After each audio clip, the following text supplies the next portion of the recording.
The Taurus Raging Hunter in 454 Casull. Because no matter how low the odds are, they're never zero that bears won't attack your house somehow wearing Kevlar vests. That's right, the folks at Taurus have made a revolver in a caliber that is more than 60% more potent than .44 Magnum. Because why the not? This may be a Brazilian gun, but behind it is the spirit of America, of why the hell not? We can do it bigger, we can do it better. And that's all she wrote, right? It's just a massive, powerful revolver, double single action, and that's really all there is to it, right?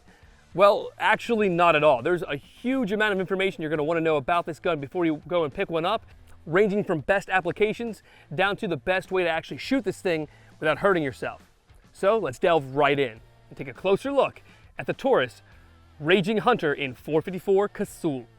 The Taurus Raging Hunter is a double single-action revolver chambered in the punishingly potent 454 Casull round. Due to the round's massive size, the Raging Hunter's huge cylinder can only hold 5 rounds of ammunition.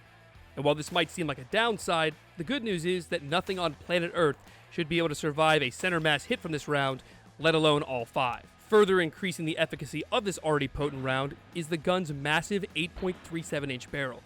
It features the iconic Raging Bull style barrel shroud, and on the end of it includes a small fixed front sight blade. On the opposite side of the gun, it also features a deceptively sturdy notch rear sight that is adjustable for both windage and elevation. One look at this gun and you know it's all business. It is built like a tank. The Hunter's frame is positively massive, and it features dual cylinder releases for a more secure lockup and safer operation. Despite this, I would still recommend that shooters keep their support hand away from the cylinder gap like they should with any revolver, but doubly so here because the amount of pressure being generated is sufficient to potentially severely injure a supporting hand if placed incorrectly and blocking that gap. Now behind this beefy action, the Raging Hunter ships with large oversized rubberized grips featuring the iconic red stripe down the backstrap. The grips themselves are spongy and rubbery, and this is an absolute godsend, because the recoil impulse generated from this round is incredible. So the more the designers can do to curb this recoil, the better. Now thankfully, this isn't the only recoil reducing feature on the gun. The Raging Hunter also sports an 8-port integral compensator just beneath the front sight. Now this is the part in the video where I'm supposed to tell you that the combination of these two features makes the gun so pleasant to shoot you forget that it's a Magnum. But I'm 100% not going to do that, because literally everybody I had shoot this gun with full-powered hunting loads wanted to put the gun down for good after a single cylinder. And this is understandable.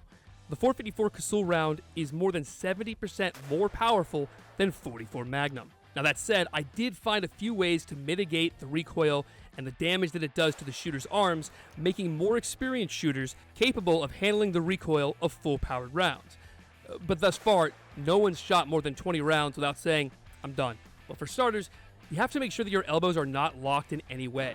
Yes, that's common form, you should not have your elbows locked anyway, but it's especially true given the massive recoil impulse on this gun. And for shooters who like to shoot Weaver style, it's not going to work here. You can probably get through 5 rounds no problem, but your shooting arm's elbow will be throbbing after a cylinder. So instead, I recommend utilizing as much muscle as possible over bones to actually mitigate this recoil impulse. Because yes, it's not as strong and not as effective as utilizing bones, but you're not going to have that joint issues that you'll have otherwise firing such a massive, potent round. In fact, I've found a lot of success utilizing a modified isosceles hold where the elbows are both slightly bent and the body is leaned forward into the round.